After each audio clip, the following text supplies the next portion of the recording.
या ठिकाणी सामाजिक, धार्मिक, आध्यात्मिक सगळे पैलू या शहरामध्ये आहेत आणि आता तर कुंभमेळा आपल्या समोर या ठिकाणी आहे आणि हा कुंभमेळा आपल्याला अतिशय सूक्ष्मतेचं निरीक्षण करून अतिशय चांगल्या पद्धतीने हा पार पाडायचा आहे. सुंदर कुंभ करायचा आहे, सुरक्षित कुंभ आपल्याला करायचा आहे, स्वच्छ कुंभ आपल्याला करायचा आहे आणि आम्ही सगळेजण जर एकत्रित झालो तर मला वाटतं की गेल्या वेळी सुद्धा खूप कौतुक आपल्या कुंभाचं झालं होतं, जगभर झालं होतं. आम्हाला 5 दिवस बोस्टनला त्या ठिकाणी कसा कुंभ केला, क्राऊड मॅनेजमेंट कसं केलं, त्यासाठी आम्हाला त्या ठिकाणी बोलवलं होतं मोठ्या युनिव्हर्सिटीमध्ये आणि यावेळेला सुद्धा त्यापेक्षा अधिक चांगला, कारण गर्दी 4 पट अधिक राहणार आहे, तो कुंभमेळा आम्हाला करायचा आहे. त्यासाठी आपण जर सगळे एकत्र झालो, सगळे पक्ष सगळ्यांनी एकत्र येऊन काम केलं तर मला वाटतं हे निश्चित यश आपल्याला त्यामध्ये मिळणार आहे आणि म्हणून मला आज आनंद होतोय की आपण सर्वांनी पक्षामध्ये या ठिकाणी प्रवेश केलेला आहे.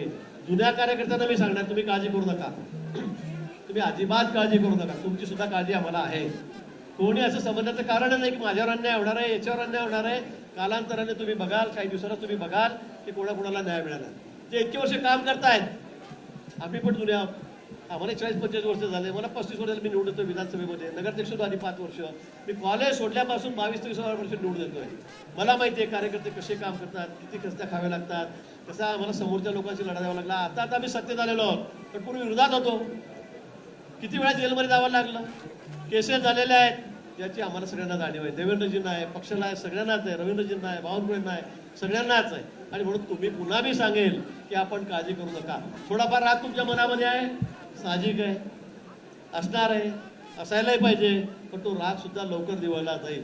तुमच्यावर कुठेही अन्याय होणार नाही त्याची ग्वाही मी पुन्हा तुम्हाला या ठिकाणी देतो. कुणावर अन्याय होणार नाही आणि म्हणून या ठिकाणी आपण सर्वांनी जुने नवे एकत्रित येऊन, आता आपण बघितलं असेल मागच्या वेळेला सुनील भाऊ परत आपल्याकडे आले, बडगुजर साहेब किती वर्षापासून आपल्या विरोधात होते, ते सुद्धा आपल्याकडे या ठिकाणी आले. आपण सगळे एकत्रितपणे काम करतो. कुणालाही असं वाटत नाही की मी जुना आहे का हा नवा आहे, का हा नवा आहे का मी जुना आहे. आपण सगळे एकत्रित मिळून, हा आपला पक्ष नसून हा आपला परिवार आहे, या परिवारामध्ये आपण परिवार म्हणूनच या ठिकाणी राहायचं आहे आणि काम करायचं आहे. पुन्हा पक्ष कसा वाढेल, नाशिकमध्ये आपण आपले अधिकाधिक नगरसेवक कसे निवडून आणू, त्या नाशिक शहरासाठी चांगल्यात चांगलं काम आपण या ठिकाणी कसं करू, हा कुंभ आपण चांगला कसा करू, यासाठी आपल्याला सर्वांना प्रयत्न करायचे आहेत. त्यासाठी पुन्हा मी आलेल्या या सर्व नेत्यांचं, जे विरोधी वेगवेगळ्या पक्षामध्ये होते, त्यांचं सगळ्यांचं या ठिकाणी हार्दिक स्वागत करतो. आपण या ठिकाणी आलात पक्षांमध्ये आमच्या, त्याबद्दल तर मी आपले आभारही व्यक्त करतो. आणि आता मला खात्री झालेली आहे की नाशिक शहरामध्ये आता आम्हाला फार काळजी करण्याची गरज नाही. फार काळजी करायची म्हणजे तुम्ही झोपून राहा असं नाही, आपल्याला प्रचार करावा लागेल. त्याचं तुम्ही म्हणाल भाऊने सांगितलं आता काळजी करण्याची गरज नाही, पण आता आपल्याला अधिकाधिक आपल्याला या राज्यामध्ये रेकॉर्ड करायचं आहे. राज्यामध्ये आपल्याला नाशिकमध्ये रेकॉर्ड करायचं आहे की सर्वात जास्त नगरसेवक या ठिकाणी महायुतीच्या, युती असेल तर आता युतीचे प्रयत्न आपले आहेत, आपण ते करतो, पण या ठिकाणी सर्वात जास्त म्हणजे 85% वर 80% वर निकाल आपल्याला या नाशिक महापालिकेमध्ये आपल्याला द्यायचा आहे. एवढंच आव्हान आपल्याला प्रसंगी पुन्हा या ठिकाणी करतो.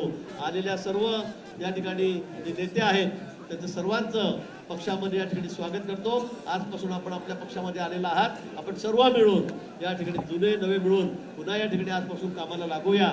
निवडणुकीला सुरुवात झालेली आहे, अर्ज भरायला सुरुवात झालेली, वेळ खूप कमी आहे आणि आपण सर्वांनी एकत्रितपणे काम करून या ठिकाणी नाशिक शहराचं नाव या पूर्ण महाराष्ट्रामध्ये इतके नगरसेवक कधी कुणाचे आले असतील पक्षाचे तेवढे आपल्याला आणून द्यायचे आहेत. त्यासाठी आपण सर्वांनी तयारीला लागावं, एवढंच आव्हान मी आपल्याला या प्रसंगी करतो आणि थांबतो. धन्यवाद. जय हिंद, जय महाराष्ट्र.